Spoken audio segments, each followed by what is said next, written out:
husband បាទគាត់ថាគាត់ថាបើfuture អីទៀតគេ husband ប្តីចាស់ណាថាប្តីពីមុនណា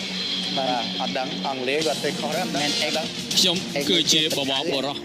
បបបរោះនេះ កាណាដាបបបរោះបបបរោះតែលឺពៀនហ្នឹងអូយលោ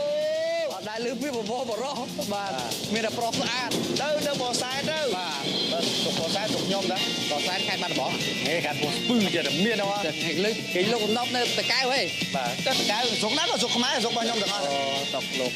បានច្រើនណាបាទឥឡូវមើលបវរបរះមើលបវរបរះមើលគូដល់បវរបរះពីលាច់អើយទៅពីកើតអូនណាយកុំអាតប្រយ័ត្នបងដាក់មកទៀតណែអូយបវរបរះនេះបវរបរះនេះបាទអើយឲ្យមើលឲ្យគាត់ទស្សនាមើលថាណែតែស្អាតបែបហ្នឹងរំពឹងគិតទៅមើលតើបើយកធ្វើជាភរិយាវិញបានអត់បានប៉ុន្តែសម្រាប់លក់បានមកយកទល់ភ្លឺអូនណាយនេះឥ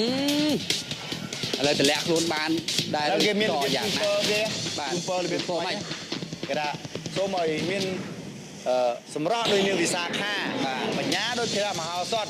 ហើយមានលុយអញ្ចឹងអត់ដូច Bill Gates អូយតាបាទមានអំណាចខ្ពស់តែដែរដូចសហរដ្ឋអាមេរិកអីយ៉ាអញ្ចឹងឆ្លើយទៀតហ្នឹងគឺថាចាស់ពីដើមគាត់ឲ្យពោផ្សេងបាទឥឡូវនេះបវរបរះអូបវរបរះ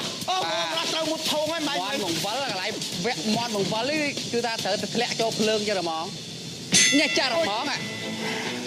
លើឡើងជាលើកទី2 នាទីជាងប្រពៃជាមួយនឹងបេក្ខជន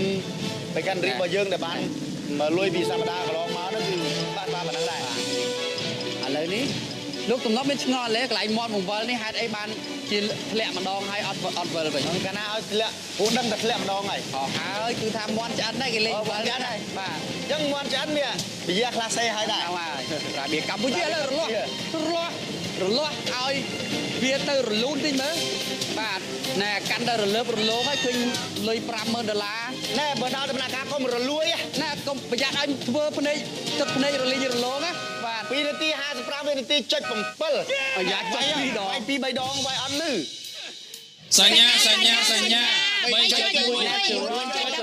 Mì Gõ để không bỏ lỡ